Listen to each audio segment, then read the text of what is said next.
dipersembahkan oleh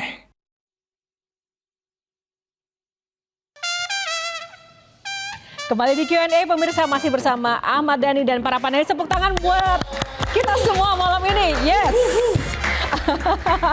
Ini pertama kali ngobrol sama Mas Dhani ini agak serius ya, agak menegangkan. Kita kayak semacam dialog serius. Jangan serius-serius ya Mas. Kita ingin mengedukasi pemirsa dan juga masyarakat dan pengen tahu juga seperti apa sih harusnya kita harus bermedia sosial dan juga menempatkan diri ketika di ruang publik. Nah, sebelum kita bahas lagi bersama Mas Dhani, kita mau buka box dulu Mas Dhani. Ala Q&A, di sini ada 9 box. 9 box di dalamnya itu akan ada pertanyaan-pertanyaan random. Mas Dhani boleh pilih salah satu, nomor favoritnya berapa, pilih box yang ada di belakang saya. Di dalamnya akan ada pertanyaan yang akan kita bahas. Kita buka dulu boxnya. Oke. Nah, sponsor dulu. Nah, lanjut. Oke, 1 sampai 9 pilih nomor berapa Mas Dhani? Nomor 5. Nomor 5, oke. Ada makna? Pandawa 5 ya, judul lagu ya? Anak saya 5 soalnya. Oh, anaknya 5, bener juga, bener juga. Oke, kita buka box nomor 5. Nah, sekarang kita bacakan pertanyaannya ya. Box nomor 5, isinya tadi adalah jantung hati. Kita mau fokus kali ini di pertanyaan seputar pola asuh anak. Nah, saya mau tanya ke Mas Dhani ya, dari kelima anak, siapa anak yang paling sering diberikan teguran dan juga nasihat? Tadi kan anaknya 5. Saya itu negur tuh hal-hal yang sepele ya sebenarnya. Yang paling sering deh dari hal sepele itu? Ya, sepele itu ya paling matiin lampu kalau keluar rumah, gitu, matiin kamarnya. Siapa? Dari kelima anak itu yang paling sering ditegur? Ya karena yang tinggal di rumah saya itu kan Al sama L yang udah gede kan, ya kan. Ya dua-dua sering saya tegur. Kita kan punya grup WhatsApp gitu kan, grup WhatsApp Aldo sama saya gitu. Saya suka ngomong di grup WhatsApp, jangan lupa matiin lampu kamar mandi kalau habis mandi gitu. Kalau makan jangan di kamar, di meja makan gitu. Hal-hal sepele-sepele aja gitu. Nggak terlalu ya bersifat apa filosofis gitu, enggak lah. Oke. Itu jangan-jangan kegagalan Menteri Pendidikan ya?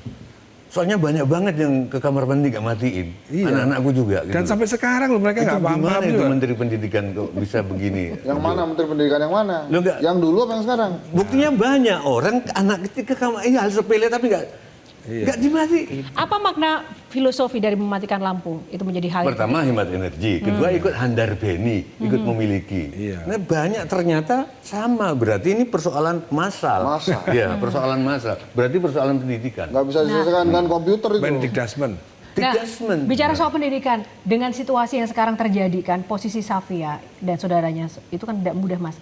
Mas Dhani menyampaikan apa ke Safia untuk menghadapi tantangan menjadi seorang terus terang saya belum anak bicara, Ahmad Dhani belum bicara sama Safia. Terus Sama terang, sekali? Lagi cari momen yang pas ya. Enggak, dan aku makin yakin ini persoalan pendidikan.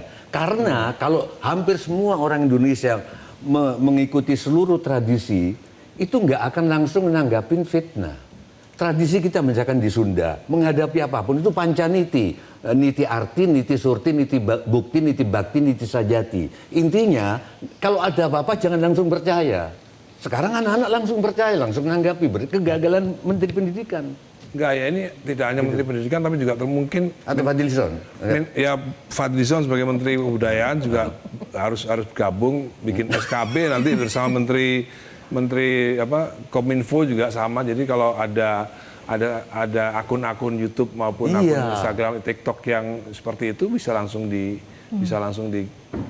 dihapus aja, delete aja gitu. Nah, Mas, Mas Dhani, tunggu Bang iya, Hensat, satu siap. sebelum Bang Hensat nih ya. Iya.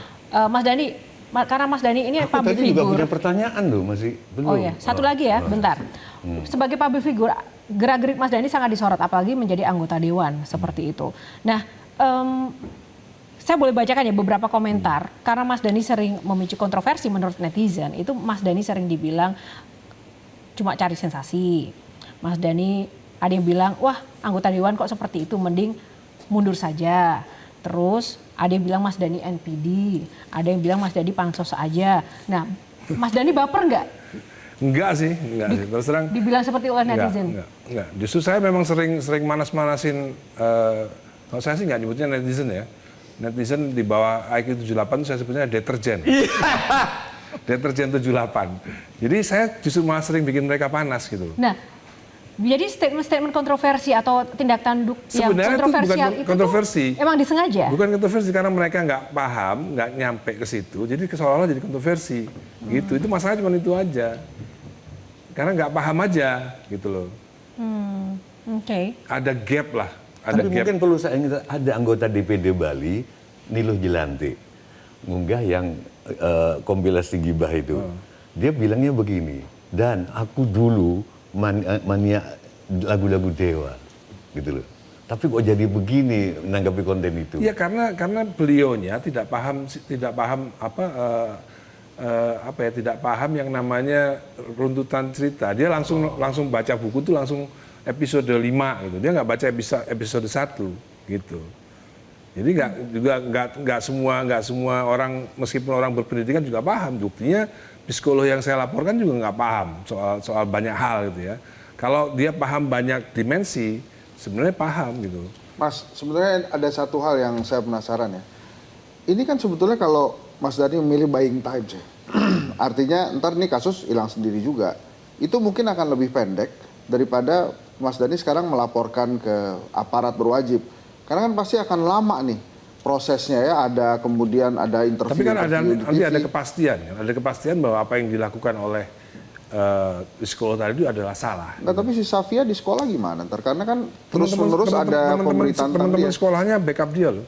Oh, oke. Teman-teman sekolahnya bahkan jadi buzzernya Via. Jadi teman-temannya kompak di sekolah itu, malah jadi buzzernya Via yang bela-belain Via. Nah. Ini ujungnya mau kayak apa? Mas Dhani ngebayangnya kasus Karena ini nggak kayak cuma apa? satu orang, sebenarnya kalau kita lihat itu banyak banget. Apakah semua juga akan dilaporkan sama Mas Dhani? Nggak perlu. Yang penting ada satu aja. Karena mereka ini kan nggak paham. Mereka kan nggak punya literasi bahwa hal-hal seperti ini tuh nggak boleh sebenarnya. Jadi ini salah satu contoh saja Iya, begitu. ya, kalau misalnya ini salah satu ini akhirnya terjerat dan menjadi terdakwa kan orang jadi paham bahwa ini tuh salah gitu loh. Membuli anak kecil itu salah. Kalau membuli saya nggak apa-apa.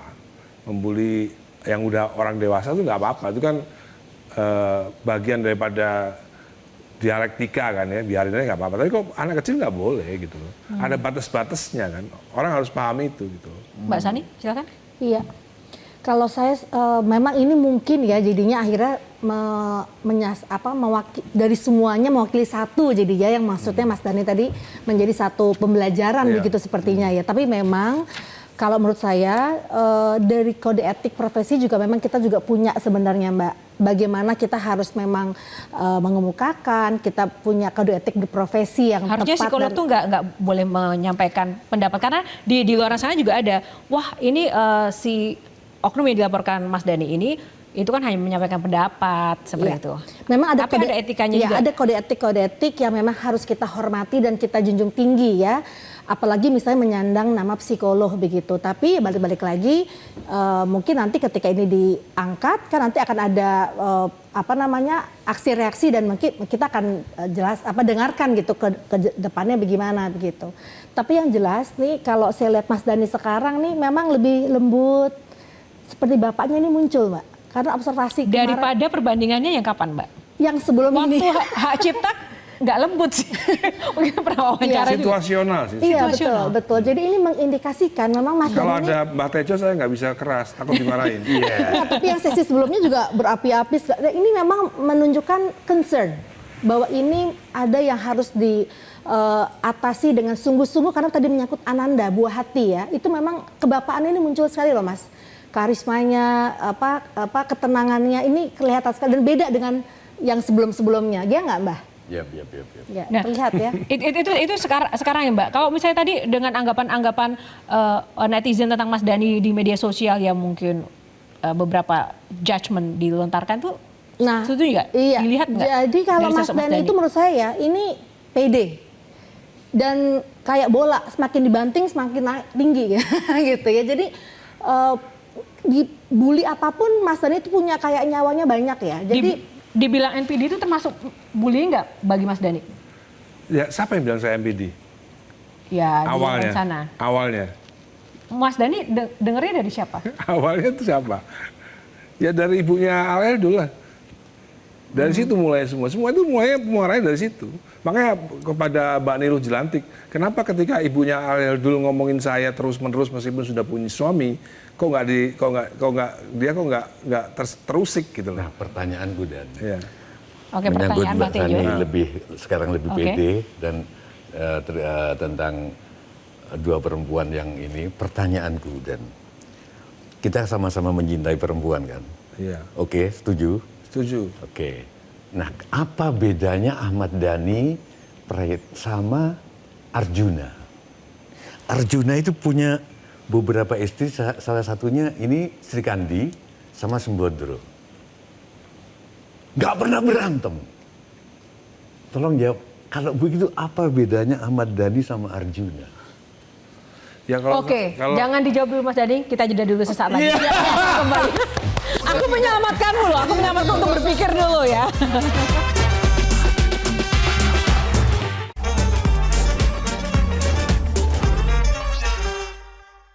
Dipersembahkan oleh Jelajahi cara baru mendapatkan informasi. Download Metro TV Extend sekarang.